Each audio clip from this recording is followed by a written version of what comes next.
আমাদের বগুড়ার স্টাইলে আপনারা ডাল খাইছেন কিনা জানি না, তবে যারা বগুড়ায় আছেন তারা তো মোটামুটি খাইছেন। এর ভিতরে কি কি আছে জানেন? এর ভিতরে আমি দুই ধরনের ডাল দিছি, একটা হচ্ছে মসুর আর একটা হচ্ছে খেসারি। তার সাথে হচ্ছে আপনার অল্প একটু লাউ দিছি, আলু দিছি, আর হচ্ছে কাঁঠালের বিচি দিছি। এইগুলো ভালো করে সেদ্ধ করে নিয়ে এর সাথে হচ্ছে কাঁচামরিচ, তারপরে পেঁয়াজ আর অল্প একটু আদা রসুন বাটা।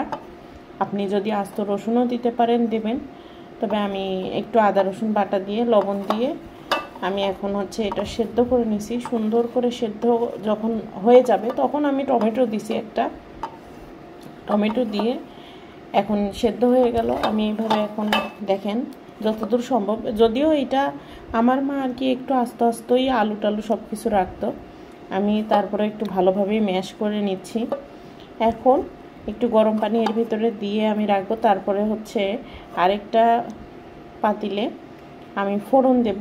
সেটা হচ্ছে আপনি ডাল যেভাবে ফোড়ন দেন, রসুন পেঁয়াজ তারপর হচ্ছে পাঁচফোড়ন দিয়ে, এটাও সেই রকম যে আপনার তেজপাতা রসুন পেঁয়াজ ভালোভাবে ভেজে নিয়ে তারপর পাঁচফোড়নটা সুন্দর করে ভেজে নিয়ে এটা হচ্ছে ফোড়ন দেব। আপনারা খাইছেন কিনা জানি না, এটা যে এত মজা, এত ভালো লাগে। আর যাদের আর আসলে কোষ্ঠকাঠিন্য তারা অবশ্যই এটা খাবেন। লাউ কিন্তু খেলে পেটটা ঠান্ডা থাকে। আর এর ভেতরে এত জিনিস আছে, আপনার হচ্ছে কাঁঠালের বিচি, তারপরে দুই ধরনের ডাল। আরেকটা কথা, কিছুদিন আগে আমি দেখলাম যে ডাল যদি আপনি এক ধরনের না খেয়ে সব ধরনেরই ডালই আপনি কিনে রাখলেন একটু একটু করে, আপনি যদি এক চামচ করে সব ধরনের ডাল নিয়ে তারপরে ডালটা রান্না করেন, তো ডালে তো প্রচুর পরিমাণে আপনার সব ধরনের ডাল খাওয়াটার চেষ্টা করবেন। তো এখন আমার ধরেন এটা শেষ, এখন আমি গরম পানি দিয়ে আমাদের এই বগুড়ার এই ডালটা, বিশেষ করে আমার মায়ের হাতের এই ডালটা এত মজা লাগে। আর আমার হাতেও ডাল অনেক মজা হয় আলহামদুলিল্লাহ। আসলে যে ডাল আমি যেভাবেই রান্না করি না কেন, যে স্টাইলেই করি না কেন, আলহামদুলিল্লাহ আমার বাসায় যে ডাল খাইছে আমার হাতে সবাই আমার ডালের প্রশংসা করে। অন্য রান্না আমি কেমন পারি জানি না, তবে অন্য রান্না আমার ভালো হয় না। সব জায়গাতে ভালো হলেও আমার কেন জানি না আমার শ্বশুরবাড়িতে যাই ঘেটে যাই। আমি যতই মন দিয়ে করি, আমি আমার এইবার হচ্ছে গেলাম মশলাটা সুন্দরভাবে নিজের মতো করেই মশলা সব কিছু করে নিছি। আপনি বিশ্বাস করবেন না আপনারা, আমার হাতে আমার ননাসের ছেলে হচ্ছে আলু ঘাটি খাবে, বলতেছে মামি আমাকে বগুড়ার আলু ঘাটি করে দাও, আমি আলু ঘাটি খাবো। তো আসলে আমার শ্বশুরবাড়িতে সবাই কম বেশি খুবই বড় বড় বলা যায় শেফ, সবারই হাত পাকা। বিশেষ করে আমার শাশুড়ি, আমার দুই ননাস, তারপর হচ্ছে আমার যা, তারা হচ্ছে এক একজন এক একভাবে সেরা রাঁধুনি বলা যায়। তাদের কাছে আমি খুবই ক্ষুদ্র নগণ্য একজন, হয়তো বলা যায় এই কারণে হয়তো আমার ঘেটে যায় রান্না। তো আলু ঘাটি এবার যেটা হয়েছে, আমি এত সুন্দর করে আমার মা যেভাবে হচ্ছে আলু ঘাটি সুন্দর করে কষাই, বা আমি নিজেও তো আলু ঘাটি বাসায় রান্না করছি আগে। আমি যখন বাসাতে প্রাইভেট পড়াতাম, তো ওরা যখন বলতো যে হচ্ছে আপু আমরা পিকনিক খাবো, তো আমরা সবাই মিলে পিকনিক করতাম। তো সেই বগুড়ার আলু ঘাটি মানেই তো আপনার হচ্ছে সব থেকে সহজ যেটা প্রতি ঘরে ঘরে হয়, সেটা হচ্ছে ডিম দিয়ে আলু ঘাটি। তো ডিম দিয়ে আলু ঘাটি করছিলাম, সবাই খুব প্রশংসা করছিল।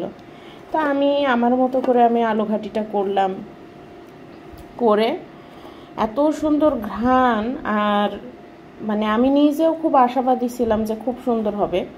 আর হচ্ছে আমার ননাসদের আর কি আমি অল্প একটু টেস্ট করার জন্য দিলাম, সবাই খুবই প্রশংসা করতেছিল। এখন মেইন যে বিষয়টা হলো সেটা হলো সামুদ্রিক মাছ আমরাই নিয়ে গেছিলাম এখান থেকে। তো নিয়ে গেছিলাম অনেক দিন হচ্ছে, সেই সামুদ্রিক মাছের মাথা এইগুলো ফ্রিজে রাখছিল। আমি সেই সামুদ্রিক মাছটা, এমনিতেই নর্মালি সামুদ্রিক মাছ কিন্তু একটু গন্ধ হয়, তো আমি সামুদ্রিক মাছটা হচ্ছে সুন্দর করে ভেজে তারপরে সেটা সুন্দর করে কষিয়ে রান্না করছি। আমি যখনই এই মাছের তরকারিটা আমি ফার্স্টে দিতে চাইছিলাম না, তা আমার শাশুড়ি বলল যে না দাও, ভালোই হবে, আর খালি খালি এটা ভালো লাগবে না, এটাও তো রান্না করছো, দাও ভালো হবে। আমি যখন এটা দিলাম, দেওয়ার সাথে সাথে বিশ্বাস করবেন না, আলু ঘাটির এত সুন্দর স্মেলটা পুরাই চেঞ্জ হয়ে গেল। আমি না সেই দিন এত খারাপ লাগছে আমার, বিশেষ করে যে একটা জিনিস আমি মন দিয়ে করলেও সেটা কেন জানি না এই বাসায় আমি করতেই পারি না, কেমন জানি উলট পালট হয়ে যায়। যেহেতু আমার ননাসেরা আগেই টেস্ট করছিল, এই জন্য বারবার বলতেছে যে খুব মজা ছিল, তুমি এমনিই রাখতে পারতে, সামুদ্রিক মাছ এমনিই গন্ধ, আর অনেক দিন ফ্রিজে থাকার কারণে আরও একটা উগ্র একটা গন্ধ হয়ে গেছে, খুবই মন খারাপ লাগতেছিল। তো আমি এবার চিন্তা করছি যে আমি কাউকেই কিছু বলবো না, না বললে নিজে নিজেই আলু ঘাটি করে আমার ননাসের, যদিও ওই আলু ঘাটিটাও আমার হচ্ছে ননাসের ছেলে, তারপর আমার শ্বশুর, মানে বলে না যেখানে বাঘের ভয় সেখানেই সন্ধ্যা হয়। তো আপনার হচ্ছে আমার শ্বশুর যে কোনো খাবার কিন্তু ওইভাবে ইয়ে করে না, ভালো লাগলে তিনি সেটা খাবে। আর চট্টগ্রামের মেজবানি যেটা, সেটা আমার শ্বশুর শাশুড়ির কারোর ভালো লাগে নাই, কারণ মেজবানির মাংসের যে একটা ঘ্রাণ, এটা কিন্তু আসলে আমরা উত্তরবঙ্গের মানুষ, আমরা সেই মেজবানি গরুর মাংসের ঘ্রাণ অনেকেই মানে নিতে পারবো না বা পছন্দও হবে না। তো আমার শ্বশুর কিন্তু বলে যে তুমি চট্টগ্রামের রান্না চট্টগ্রামেই রাখো, তোমাদের চট্টগ্রামের রান্না আর এখানে করো না। মানে অনেক জিনিস আসলে, বিশেষ করে সব জিনিসই পছন্দ করলেও মেজবানি গরুর মাংসটা আমার শ্বশুর শাশুড়িটা খেতে পারে না। তো ওই দিন আর কি আমি আর এই তরকারিটা দিতেই চাচ্ছিলাম না কাউকে, কিন্তু আমার শাশুড়ি বলতেছে যে না আমরা তো খাচ্ছি, তুমি দাও।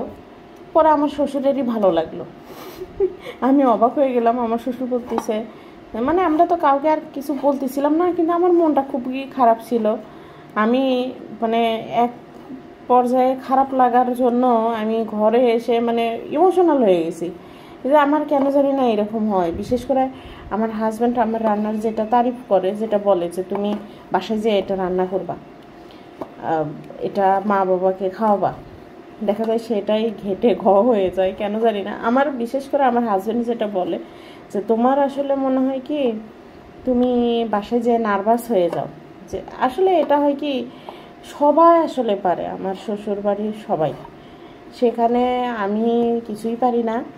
আর যদি চেষ্টা করি, আমার আসলে হয় কি আমি যেটা রান্না করবো আমার মতো, আমার মন মতো মশলা থাকা লাগবে, আমি যেভাবে রান্না করি সেখানে আর অন্য কেউ থাকা যাবে না, কথাও বলা যাবে না, তখন আরও আমি মানে উলট পালট হয়ে যায়।